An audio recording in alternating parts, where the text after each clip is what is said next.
நிறைவாழ்வு AG சபை வழங்கும் morning மன்னாவிற்கு உங்களை அன்போடு வரவேற்கிறோம். கர்த்தருடைய பரிசுத்த நாமம் மகிமைப்படுவதாக.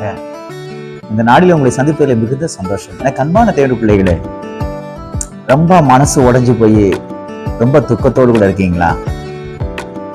வாழ்க்கையில யாரை நம்பி ரொம்ப ஏமாந்து போய் நம்ம ஏன்டா இவங்களை நம்பணும், ஏன் இவங்களை பின்தொடர்ந்தோம், இவங்களுக்காக ஏன் நம்ம எல்லாம் இழந்தோம் அப்படின்னு சொல்லி மனசு ரொம்ப உடைஞ்சு போயிருக்கீங்களா?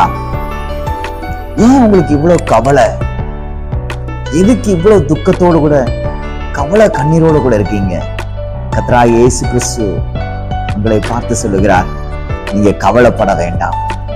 உங்களை போலவே வேதத்திலே ஒரு பரிசுத்தவான் யோசேப்பு என்கிற பரிசுத்தவான், அவன் தன்னுடைய சகோதரர்கள் கூட பிறந்த சகோதரர்களை அவன் ரொம்ப நம்பினான்.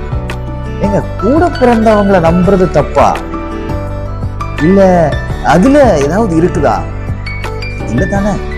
ஆனா யோசேப்பு யார நம்பினானோ அவர்கள் தான் அவனுக்கு குழியை வெட்டினார்கள், குழிக்குள்ளே தூக்கி போடப்பட்டான். ஆதியாகமத்தின் புஸ்தகம் 37ஆம் அதிகாரத்துல இந்த காரியங்கள், இந்த சம்பவங்கள் எல்லாம் பார்க்கிறோம். யோசேப்ப வெறும் குழிக்குள்ள தூக்கி போடுறாங்க.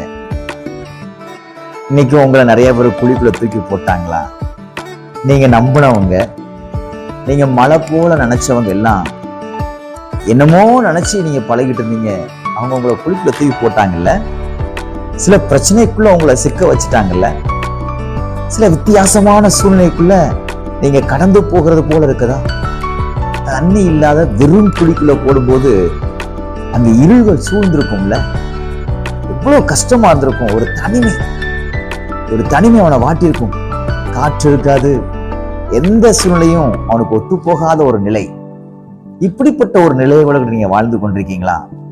நீங்க நம்பினவர்கள் உங்களுக்கு நம்பிக்கை துரோகம் பண்ணதுனால மனசு உடைஞ்சு போய் வாழ்றதா சாவறதா என்கிற ஒரு நிலையோடு கூட வாழ்ந்து கொண்டிருக்கீங்களா? ஆண்டவராகிய இயேசு கிறிஸ்து யோசேப்போட வாழ்க்கைய ஆதியாகமம் 37ஆம் அதிகாரத்தோட முடிக்கல, 39ஆம் அதிகாரம் ஒன்று இருக்கிறது. இந்த அதிகாரத்தில் என்ன நடந்தது தெரியுமா?